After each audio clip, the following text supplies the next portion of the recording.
Hello guys, welcome to Famous TV. Today vlog is about my first flight journey experience. నాకైతే ఇది first time అనమాట and it was something different experience and let's get in to the video. కొంతమంది నాకు ఇలా అనిపించింది అలా అనిపించింది, కొంతమంది ఏమో నాకు నార్మల్గా ఉన్నింది, ఫ్లైట్ ఎక్కిన జస్ట్ బస్ అండ్ ట్రైన్ లాగే అనిపించింది అంటారు కదా, అది ఒక్కొరికి ఒకలాగా ఉంటుంది అనిపించింది. దివాకేమో ఆల్రెడీ 12 to 13 అవర్స్ కూడా ఫ్లైట్లో స్పెండ్ చేశాడు కాబట్టి తనకి నార్మల్గా అనిపించింది. అండ్ పాపకి అసలు మనం ఫ్లైట్లో ఉన్నాము అనే తెలియదు కాబట్టి తనకైతే ఏమనిపించలేదు, నార్మల్గా ఇంట్లో ఎలా ఉందో అలా ఉంది. నాకైతే ఎందుకో ఫ్లైట్ టేక్ ఆఫ్ అయినప్పటి నుంచి చెవులో ఏదో ప్రెషర్ వచ్చి పడినట్లా నాకొక్కటే అట్లా అనిపిస్తుందేమో అనుకున్నాను. నాకు ఎందుకో చాలా టెన్షన్ వేసింది ఫస్ట్లో. అండ్ అది మనం అట్లా అంత హైట్లో వెళ్ళే ఆ స్పీడ్కి మనకి ప్రెషర్ అయ్యి చాలామందికి అట్లా అనిపిస్తుందంట. అట్లా నాకు అది తెలిసిన తర్వాత నేను కొంచెం రిలాక్స్ అయ్యాను. అండ్ ఇక ఈ ఫ్లైట్ విషయానికి వస్తే, ఈ ఎంట్రన్స్లో మనము లోపలికి వెళ్ళి డైరెక్ట్ ఫ్లైట్ ఎక్కడం వేరు, టన్నెల్లో నుంచి డైరెక్ట్ ఫ్లైట్ కనెక్షన్ ఉంటుంది, అది వేరు. మేము వచ్చి ఫస్ట్ ఇట్లా టన్నెల్ కనెక్షన్ నుంచి వెళ్ళాము. మేము వచ్చిందంతా టన్నెల్లో వచ్చామన్నమాట. ఇది entrance, flight entrance. Flight right side అంతా సీట్స్ ఉంటాయి and flight left side driving ఉంటుంది అనమాట. ఎగ్జైట్మెంట్ ఉంటుంది కదా, ఎట్లా ఉంటుంది డ్రైవింగ్ చూద్దామని ఒకసారి అట్లా లుక్ వేసాను. అండ్ ఫ్లైట్ అంటే నార్మల్గానే ఒక లగ్జరీ బస్ లాగా ఉంది అండ్ సిట్టింగ్ కూడా కొంచెం కంజెస్టెడ్గానే ఉంది. ఇక్కడ మేము వచ్చింది గోవా టు బెంగళూరు ఫ్లైట్ అనమాట. ఇది హార్డ్లీ 1 hour జర్నీ. ఏమంటే మనం లోపలికి చెక్ ఇన్ అయ్యి అక్కడంతా సెట్ చేసుకొని మళ్ళీ ఫ్లైట్ రన్వే మీదకి వచ్చి టేక్ ఆఫ్ అయ్యి అండ్ మళ్ళీ ల్యాండింగ్ అయ్యి మళ్ళీ రన్వే మీదకి వచ్చి మనం దిగేపాటికి 1.5 hour టైం పడుతుంది అనమాట. అండ్ 1.5 hour ఆ రోజు మేము ఫ్లైట్లో టైం స్పెండ్ చేసినాం అనమాట.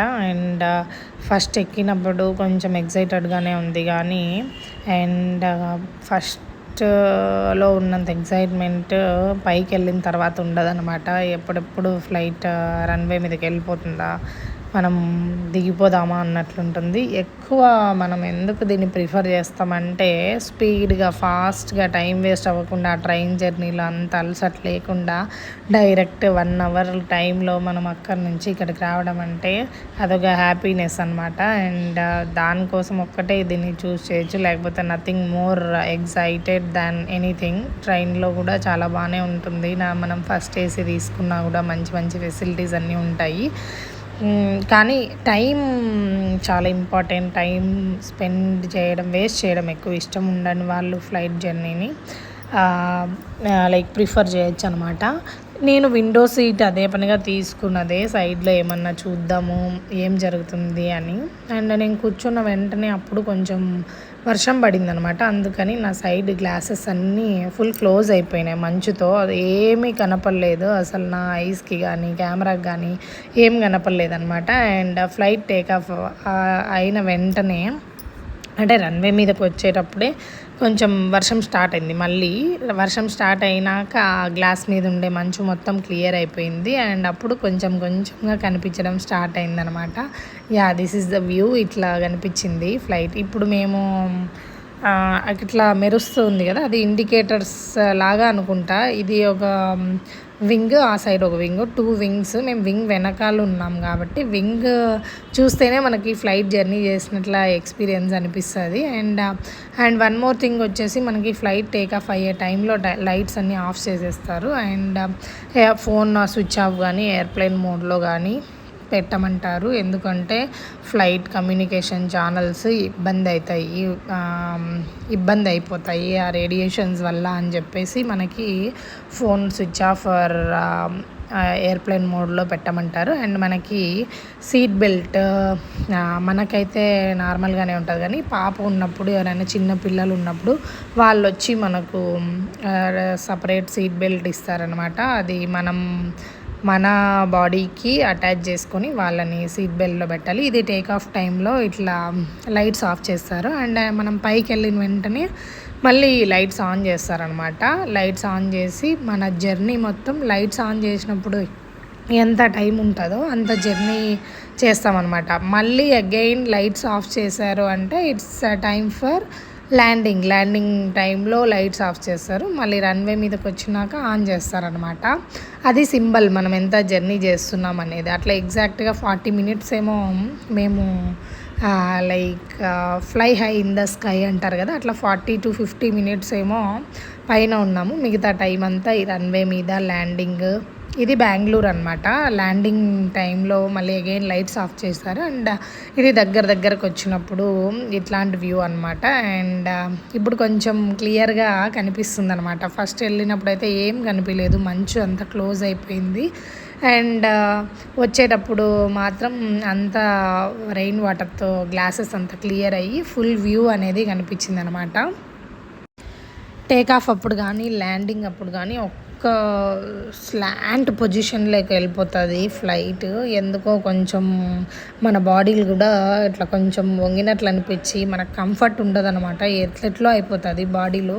కొంతమందికి అది నార్మల్గానే ఉంటుందంట, మరి నాకెందుకో అట్లా కొంచెం ఇబ్బందిగానే అనిపించింది. అండ్ దిస్ ఈజ్ ల్యాండింగ్ టైంలో అంటే మనకి టేక్ ఆఫ్ టైంలో కూడా టేక్ ఆఫ్ అయిన ఫస్ట్ 5 మినిట్స్లో కొంచెం ఇట్లా స్లైట్గా బెండ్ అయ్యి ఫ్లైట్ ఒక రౌండ్ లాగా అట్లా వేస్తుంది. అండ్ ల్యాండింగ్ టైంలో కూడా అట్లా ఫ్లైట్ ఇట్లా కొంచెం బెండ్ అయ్యి అట్లా చేస్తుంది. అండ్ ఆ టైంలో కొంచెం కంఫర్ట్ ఉండదు. అండ్ పైకి పోయిన తర్వాత కూడా చెవులు దిమ్మికేసుకొని గీ అనిలాగా ఉంటుంది. మనం ఏదైనా చెవులో వాటర్ పోతేనో ఎట్లుంటుందో అట్లా ఇబ్బందిగా ఉంటుంది అనమాట. కొంచెం మనం ఇట్లా కదిలినా కూడా చెవులో ఏదో జరుగుతున్నట్లా అట్లా ఇబ్బందిగా ఉంటుంది. అండ్ ఇదైతే నా ఫ్లైట్ జర్నీ ఎక్స్పీరియన్స్. అండ్ చూస్తూ ఉండగానే ఫ్లైట్ రన్వే మీదకి వచ్చేసింది. అండ్ రన్వే మీద బెంగళూరు ఎయిర్పోర్ట్లో చాలా ఫ్లైట్స్ ఉన్నాయి. మేము వచ్చింది ఇండిగోలో అనమాట. ఇండిగోలో కొన్ని అంటే నేను అక్కడ గమనించిన దాని ప్రకారం ఇండిగో ఫ్లైట్స్ అన్నీ ఒక లేన్లో ఉన్నాయి. మిగతా అవన్నీ ఎవరు ఏ దానికి సంబంధించినవన్నీ ఆ లైన్లో ఉన్నట్లు నేను గమనించిన. అది ఎంత మాత్రం నిజమో కాదో తెలియదు కానీ ఇట్లా ఇంకా బస్ లాగే నార్మల్గా వెళ్తుంది అనమాట రన్వేలో నుంచి. ఇది ల్యాండింగ్ అప్పుడు రన్వేలో ఇట్లానే వెళ్తుంది, మళ్ళీ టేక్ ఆఫ్ అప్పుడు కూడా వెళ్తుంది అనమాట. ఇంకా ల్యాండ్ అయిన వెంటనే ఏం దిగలేదు మేము. హరీబరీగా పాప ఉంది కదా, అందరు దిగిపోయినాకే స్లోగా దిగుదాంలే అని చెప్పేసి దిగేసినాం అనమాట. ఇట్లా ఉంటుంది ఫ్లైట్లో వ్యూ అంతా. దిగేటప్పుడు కూడా కొంచెం కవర్ చేసినాం అనమాట. వీళ్ళు మిగతా టైంలో అంతా తిరుగుతుంటారు కానీ ఎయిర్ హోస్టర్స్ ల్యాండింగ్ టైంలో టేక్ ఆఫ్ టైంలో వాళ్ళు కూడా కూర్చొని సీట్ బెల్ట్ పెట్టుకొనే ఉంటారనమాట. అండ్ ఇది డైరెక్ట్ మనం దిగడం ఫ్లైట్లో నుంచి. ఇది మనం వచ్చిన ఫ్లైట్ అనమాట. ఫ్లైట్లో నుంచి డైరెక్ట్ దిగితే అట్లా ఉంటుంది. మనము ఈ టన్నెల్ కనెక్షన్లో వెళ్తే అసలు ఫ్లైట్లో వెళ్తున్నట్లు కూడా ఉండదు. అండ్ ఫ్లైట్లో కాకుండా నార్మల్ మెట్రో స్టేషన్స్లో కూడా అట్లా కనెక్షన్ ఉంటుంది అనమాట. అండ్ మనము ఎక్కడ దిగినామో తెలియదు కదా, ఎట్లా వెళ్ళాలో మనకి వాళ్ళు బస్సెస్ ప్రొవైడ్ చేస్తారనమాట. అండ్ ఒక ఫ్లైట్కి ఆల్మోస్ట్ 2-3 బస్సెస్ వస్తాయి. థర్డ్ బస్లో మేము నిదానంగానే వెళ్దామని చెప్పేసి థర్డ్ బస్సుకి వెళ్ళాము. ఫ్రీగా ఉంటుందని చెప్పేసి ఇదంతా ఫుల్ అయిపోయింది. అట్లాంటి బస్సు ఒకటి వస్తుంది. అండ్ దాంట్లో సీటింగ్ తక్కువ ఉన్నా కూడా నిలబడుకొని వెళ్ళే అంత స్పేస్ మంచిగా ఉంటుందన్నమాట. చూడండి ఇండిగో ఫ్లైట్స్ అన్నీ 75 and 76 లేన్లో ఉన్నాయి. అంటే ప్లాట్ఫామ్ అనుకుంటా అది. ఈ ఎయిర్ బస్ ఇండిగో వాళ్ళు ప్రొవైడ్ చేస్తారనుకుంటా. ఇదంతా ఫ్రీ ఆఫ్ కాస్ట్లో మన టికెట్లోనే ఇంక్లూడ్ అయి ఉంది. అండ్ మేము నెక్స్ట్ అండ్ లాస్ట్ బస్ కోసం వెయిటింగ్. లాస్ట్ బస్ రాగానే లాస్ట్ బస్లో ఎక్కేసినాం అనమాట. ఆ బస్లో నుంచి మన లగేజ్ కౌంటర్ ఎక్కడ ఉంటుంది అని మనకి అక్కడే చెప్తారనమాట. ఎక్కడ అంటే మనం డిపార్చర్ అయ్యే టైంలో ఫ్లైట్ ఎక్కే టైంలో మన లగేజ్ ఎక్కడ ఉంటుంది, ఏ నెంబర్లో ఉంటుంది అని అది నోట్ చేసుకొని మనం దాన్ని నోట్ చేసుకుంటే వీళ్ళు తీసుకెళ్తారు అక్కడికి. మనం బోర్డింగ్ పాసెస్ ఇస్తే మన లగేజ్ అంతా ఇచ్చేస్తారు. మన లగేజ్లో మొత్తం ఈ ల్యాప్టాప్ బ్యాటరీస్ టైప్లో ఏమున్నా అవి చెక్ ఇన్లో వేయకూడదు అనమాట. మన సెల్ఫ్ బ్యాగేజ్లో తీసుకెళ్ళాలి. అండ్ దాంట్లో వేసినవి కొంచెం సేఫ్గా ఉండవు అని. మందు బాటిల్స్ అట్లా ఏమైనా ఉంటే వాళ్ళకి స్పెసిఫిక్గా మెన్షన్ చేస్తే వాళ్ళు ఒక ట్యాగ్ లాగా దాన్ని ఇచ్చి దాన్ని కొంచెం కేర్గా చూసుకుంటారంట. అండ్ మేము ఇంకా బస్లో నుంచి నార్మల్ లైక్ ఎయిర్పోర్ట్లోకి వచ్చి అక్కడ నుంచి మా క్యాబ్ మాట్లాడుకొని యాజ్ యూజువల్గా ఇంటికి వచ్చేసినాం అనమాట. ఇంటికి వచ్చేపాటికి 3:30 AM అయింది. అండ్ అప్పుడు నిద్రలో లేసి వైషు వచ్చి అమ్మ వచ్చేసినాం, ఇంటికి వచ్చేసినాం అని చాలా హ్యాపీగా అనింది. ఆ పాప ఫ్లైట్లో కూడా ఎక్కడా కూడా అంతగా మాట్లాడలేదు. అంత హ్యాపీనెస్ గోవాలో ఎక్కడ తిరిగినా చూడలేదు. ఇంటికి రాగానే అంత హ్యాపీ అయిపోయింది తను. అండ్ తనకి మా ఇల్లు తప్ప ఇంక వేరే ఏ ప్లేస్ సెట్ అవ్వదు. అండ్ గోవాలో అయితే చాలా ఎక్కువగా ఏమి ఇరిటేట్ చేయలేదు. అండ్ హనీ ఉండడం వల్ల కొంచెం బాగానే లైక్ సపోర్ట్ చేసింది. ఇంకా this is my journey experience and flight journey and Goa journey ఇంతటితో ఎండ్ అయిపోయింది. And thank you so much for watching. Keep watching famous TV and do subscribe, like, share and comment on our videos. And that's all for today. Keep watching famous TV. Bye bye.